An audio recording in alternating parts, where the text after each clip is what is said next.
Vice Mayor Bergenser, Present. Council Members Gordon, Present. Letiju, Machulik, Present. Palmaris. Present. I note for the record that Mayor Source and Councilmember Matias are absent. Okay, will you join me for the Pledge of Allegiance?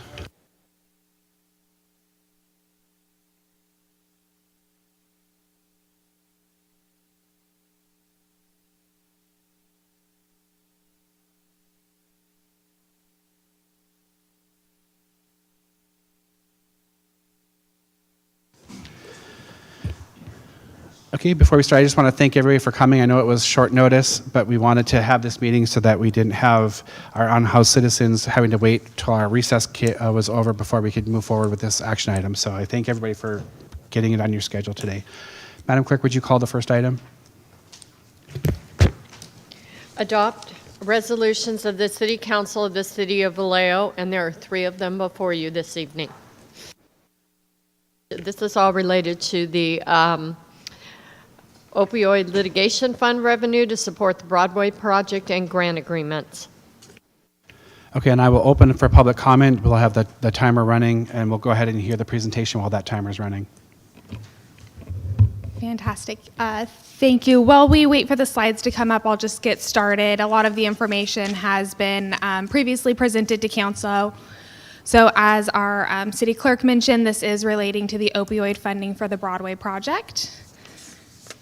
So the items before Council tonight, go ahead and skip forward one more slide for me, is amending the budget. So step 2 of the 2-step process, the grant agreement with Shelter Inc. and the grant agreement for Firm Foundation related to those funds. So the funding request per the budget, I am on the 4th page in or 3rd slide for anybody who has the physical copy, does go over the major categories of the funding for the requests, which are broken out into the major funding groups. This does differ slightly from the information that was originally presented to Council back on June 3rd, just because as we have more defined those budgets and we've moved along in the process, we've been able to update those numbers. Go ahead and go forward 2 or 3 more slides for me. Keep going. 1 more. Perfect. So the funding source that we are looking at utilizing is the National Opioid Settlement Agreement funding. These are the high impact areas of which 50% of the funds annually have to be spent on. We believe that this project goes to both 3, which is addressing the needs of the communities of color and vulnerable populations, including sheltered and unsheltered homeless populations that are disproportionately impacted by substance use disorders, and diversion of people with substance use disorders from the justice system into treatment, with a varying list of what those types of treatment opportunities are. The reason that we think that this funding source does meet the criteria is, again, we meet areas 3 and 4 for the high impact abatement activities. The core strategies for utilizing this funding are also to expand the warm handoff services, to transition to recovery services, as well as provide comprehensive wraparound services to individuals in recovery, including housing, transportation, job placement, or training. And then additionally, it can be used to connect people to the help that they need. So 39.3% of our unhoused population per the 2024 point in time count, self-reported substance use disorders. Vallejo has 682 unhoused individuals in Vallejo, which means that of that population, statistically, 268 of those individuals would have a substance use disorder, which is 1 in 3 individuals. So there's a high likelihood that at minimum 1, if not more, of these units will have somebody who has a substance use disorder. Next slide. So the project timeline, last week we brought forward step 1. Tonight is step 2 to amend the budget. Then the lease agreement executions and move-ins are anticipated to begin by the end of August. And because we were able to pull the special council meeting together this evening for you guys to discuss this item, we were able to make sure that we didn't add a significant time delay to getting individuals moved in. With a ribbon cutting to happen on October, so by then we will have a good chunk of the individuals have moved in and be able to celebrate that with us. Next slide. So a couple of key agreement terms that we just wanted to point out outside of kind of our standard grant agreement language is a reimbursement of the funds needs to be in accordance with the National Opioid Settlement Agreement criteria. Any expenditures determined by an audit to be unallowable are subject to be repaid by the grantee back to the city. The grantee shall be liable to the city for any penalties assessed against the city for the grantee's failure to comply with those authorized activities or the approved funding sources. Ineligible costs, we did put in there that the National Opioid Settlement Agreement funds shall not be applied towards the developer fees for Firm Foundation Community Housing, which was a council request. Then we've got in there our standard insurance requirements and the requirement for monthly written reports regarding the use of these funds be submitted to the city. Next slide. So the recommendation before you tonight is to amend the fiscal year budget, approve the grant agreement between the City of Vallejo and Shelter Inc., and approve a grant agreement between the City of Vallejo and Firm Foundation Community Housing. With that, I am happy to answer any questions that council may have. Great, and I think that we have, the timer's run out, so we have got a list of the speakers. Is that through you? That is correct, Vice Mayor. The first speaker will be William Baker. And after William Baker will be David Marsteller Jr.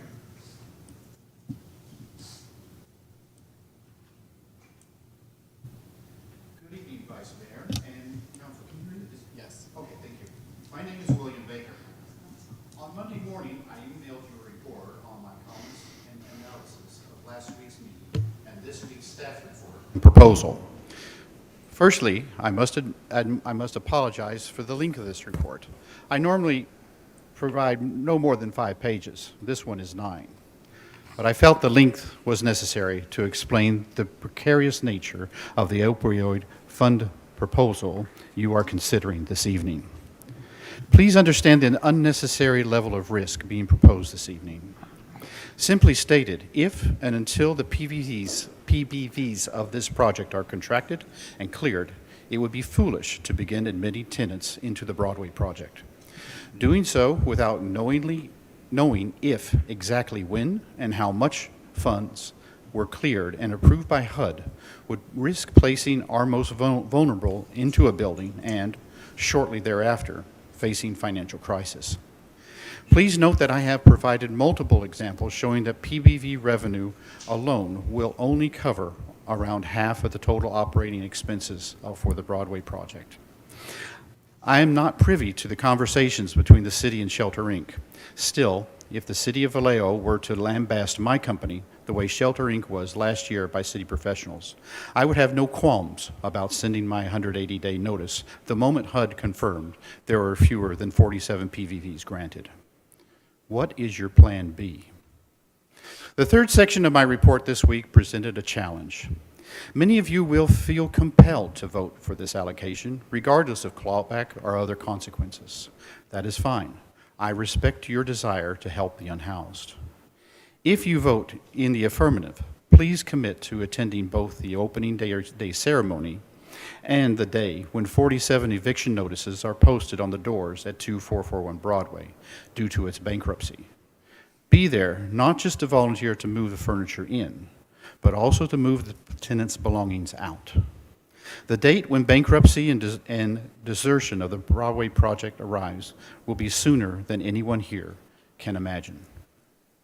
Thank you. Next speaker is David Marsteller Jr. Good evening to y'all. Thank you for taking the time. I might get out of breath. This is going to be quick, so I just got out of the emergency with asthma. So you could vote on whatever you want. What I want you to think about is, after someone that's rehabilitated, what are we going to be able to offer them, jobs or anything? And so I think our city should first focus on prosperity and opportunity first. And then when we have such an abundance of jobs and opportunities, and then we can offer rehabilitation to any, like, for instance, if you go to someone on the streets and you're saying, hey, we have an area that you could be rehabilitated, but then they also say, and then we have a job opportunity. So now let's go to Vallejo. Vallejo offers something that just happened this weekend, which was the Outland concert. $70 million was generated this weekend. Our waterfront can handle at least 10,000 people. Coal sheds can handle another 5,000 to 10,000 people. Those are jobs. I come from that business, the events. I've employed homeless people. I've employed youth, troubled youth. I've seen it happen. And just that industry, the event industry, can offer job opportunities. And you've just seen, LaRussell was over there. I come from events. I want to host events here in Vallejo, but nobody wants to come here. And so I'm not LaRussell. I don't have this $1.5 million following. So I've been trying to put on events. We just canceled a comedy show because nobody's coming. The art walk is completely failing because nobody wants to come here. Now that could be a separate issue. I just want to keep it simple, is that I think like this $638,000 could be a subsidy to help create a pipeline, a bloodline for the downtown for nighttime, like 2 in the morning. Like you have Redmond's right now trying to open up. You have Townhouse. Then they also have that other place that's in the Breezeway that's like 300. I mean, I know everybody that does events, and if we could open that up and give cheap events, cheap opportunities for people to do events that stay open until 2 in the morning, and people start coming here. And I want to end with that. The problem with Vallejo right now, especially with the tourism part we're missing out on, nobody wants to come here. I mean, events are failing left and right, and they're going to other cities. And that's all I want you to focus on, is that once we try to rehabilitate the unhoused, and can we offer them an opportunity of prosperity? Because I can't even do it. And so thank you for your time. I appreciate everything. And one thing, if we put this amount of money in, what are we going to get back? And that's all I'd like to say. Thank you for your time. I appreciate you. No more speakers? Is there anybody online, do we know? No? Okay. Then I will open it up to council member comments. Councilmember Lidigiou. So one of my questions that I have for you, Natalie, is as it relates to the opioid funds, there are rules and there are regulations, and I do believe we've talked about this before, and the Department of Health Care Services, actually is the body that reviews how we're using these funds, and I'd like to ask the question, have we been in contact with them, and how did we facilitate our use of these dollars for our projects?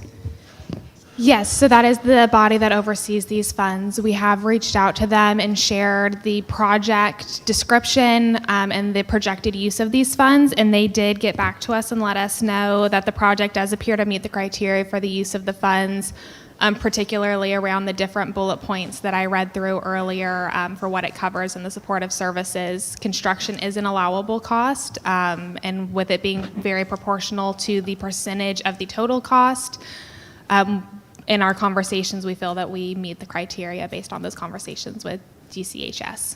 Thank you. And so my final question is around the 47 project-based vouchers. Based on my own personal knowledge in dealing of this work, I would assume that we have a project-based voucher contract for these 47 vouchers that are being placed at this location. Through the Vice Mayor, I can answer that. We have submitted all the paperwork for the HAP contract. It is in process. We did receive on August 7th an email from HUD stating that they believe, fingers crossed, the contract will be executed and ready to roll by the end of this month. So we are potentially looking at having the voucher funds available either September 1st or October 1st, depending on how the move-in goes with our homeless. Okay, so those funds, we're waiting for the final signature, and we are quite well aware that in some of our federal government offices, we're a little slower than normal based on all of the different changes that are going on. So that's no different than any other housing authority having to wait on their field office in San Francisco if you are located in the Bay Area, correct?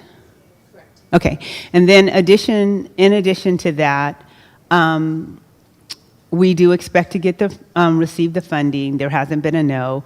We I do understand even in the newspaper that where we have had shortfall, that we have received approval for those shortfall dollars. Is that correct? Correct. Okay. So thank you very much. Councilmember Gordon. Thank you so much. I appreciate that. I was going to ask one of those questions, so thanks to my colleague for asking that question. So we are meeting today because we want to make sure there's no delay in moving. Is that still effective, that they would be moving in? Correct. So anticipating that this is approved this evening, we have up to 90 days of operations through this funding to get people moved in and start utilizing the project while we wait for the release of the project-based voucher funding. Thank you so much. I want to clarify that. Appreciate your help.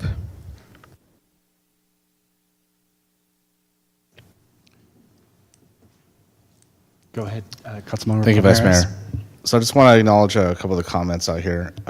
So first of all, we're in a time where ideal is far and few between. This is not ideal, but as a council, we have to make decisions. For myself, I feel compelled to vote for this project because not only because we're too far in, but it's just the right thing to do to make sure we have a way for folks to have a roof over their heads. And so we have the Navigation Center, we got the Blue Oak Landing, and this Broadway project will be another. So it's the right thing to do. It's not the most comfortable decision I will make as a city council member, but like I said before, we're ideal is far and few between these days. So I'm hoping and encouraged that we fight to make sure that folks stay in that housing for as long as they can, and then this is a well-managed project. And to Mr. Marsteller, I hear your comments, and perhaps we could talk offline. I agree with everything you're saying. I think we also have to think concurrently about an ecosystem where there is social mobility, there is prosperity for not only just the unhoused, but also for those who are lower income and feel kind of stuck within a certain neighborhood or just a certain mode of life. And I think we got to think about the bigger picture instead of just patting ourselves on the back. Great, we built this thing, but are folks moving forward? Are they moving onward and upward? And I think we have to really think about that as well. And I'm kind of reminded of why we're here today is partly because of the opioid funding. And another concern of mine is for these projects are the folks who have substance use problems, are they being addressed adequately? I will say at this moment, I don't think we're doing a great job, but this is an opportunity for us to do better. So not my district, but I think it was all a city problem where we have to figure out a way to encourage the county, the state to come in here and help out those folks to address those substance use problems, because that's not our wheelhouse, but it is our problem in either case. So a discussion for another time and date, but just want to put it out there. In either case, I am going to vote for this project. Thank you. Not having any speakers, can we have a motion, please? Yes, Vice Mayor. Okay. I move that we adopt a resolution of the City Council of the City of Vallejo for one, amending the fiscal year 2025-2026 budget to accept and appropriate $642,860.94 of opioid litigation fund revenue to support the Broadway project, step 2 of 2, and 2, approving a grant agreement between the City of Vallejo and Shelter, Inc. regarding the Broadway project in an amount not to exceed $389,655, and authorizing the city manager to execute the same. And 3, approving a grant agreement between the City of Vallejo and Firm Foundation Community Housing regarding the Broadway project in an amount not to exceed $253,205.94, and authorizing the city manager to execute the same. And can we vote on the screens, or do we do a roll call vote? You can vote on the screen. Okay.